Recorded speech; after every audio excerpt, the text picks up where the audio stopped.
বাংলার ছবি কাবুলিওয়ালা বিদেশের মাটিতেও জয় জয়কার করছে। নমস্কার, গুড মর্নিং টু অল।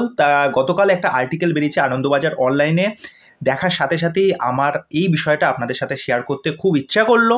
কেননা কাবুলিওয়ালা যেভাবে প্রশংসা করেছে আমাদের বাংলাতে, তা বিদেশের মাটিতেও কতটা প্রশংসা পায় সেই নিয়ে সুমন ঘোষ কী বললেন সেই আর্টিকেলটা, বেশি দেরি করবো না, আর্টিকেলটা আপনাদের সামনে পড়ে শোনাবো।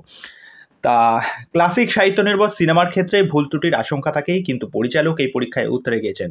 কলকাতার দর্শক ভালোবেসেছে রহমত আলী এবং মিনিকে, তবে এবার ভৌগোলিক দূরত্ব অতিক্রম করে কাবুলিওয়ালার জয়ের ধ্বজা উড়ল বিদেশের মাটিতেও। 2রা ফেব্রুয়ারি আমেরিকায় মুক্তি পেয়েছে কাবুলিওয়ালা। ভাবতে পারছেন? San Francisco, Texas, Los Angeles, Florida, Michigan সহ আমেরিকার বেশ কয়েকটি প্রদেশে প্রেক্ষাগৃহে কাবুলিওয়ালা দেখানো হচ্ছে। বিদেশে এই ছবি যথেষ্ট প্রশংসিত হয়েছে।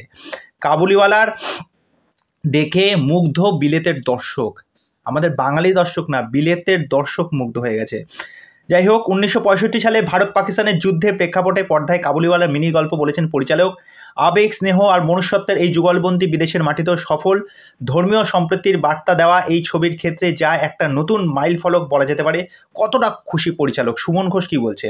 অনেকদিন ধরেই ভাবতাম সান ফ্রান্সিসকো বা লস অ্যাঞ্জেলেস ছাড়া বাংলা ছবি আমেরিকার অন্য কোনো প্রদেশে কেন মুক্তি পায় না। তবে আমার ভালো লাগছে যে কাবুলিওয়ালা আমেরিকার প্রায় প্রত্যেকটি জায়গায় দেখানো হচ্ছে।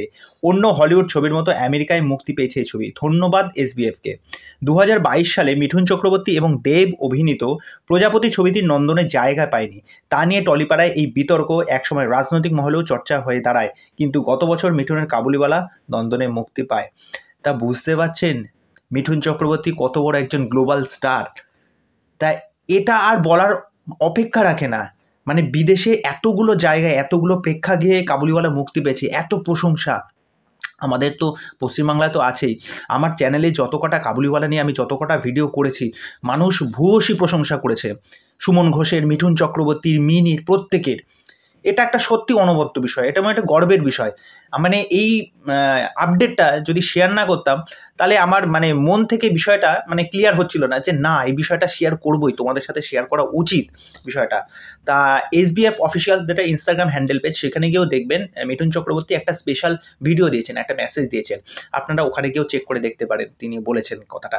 তা চলুন, এই আপডেটটা আপনাদের কেমন লাগলো? আমার এটা খুব ভালো লাগলো, খুশি লাগলো আপনাদের সাথে শেয়ার করে এই খবরটা পেয়ে। তা এইটুকুনি আপডেট দেওয়ার জন্য এসেছিলাম। তা চলো, নেক্সট ভিডিওতে আবার দেখা হবে। আর যারা চ্যানেলে প্রথমবার এসেছো তাদেরকে একটাই অনুরোধ, এসে আমার চ্যানেলটাকে সাবস্ক্রাইব করে দাও, পাশে থাকা বেল আইকনটা ক্লিক করে দিয়ে নোটিফিকেশন অল করে নাও। সকলে ভালো থাকো, নমস্কার।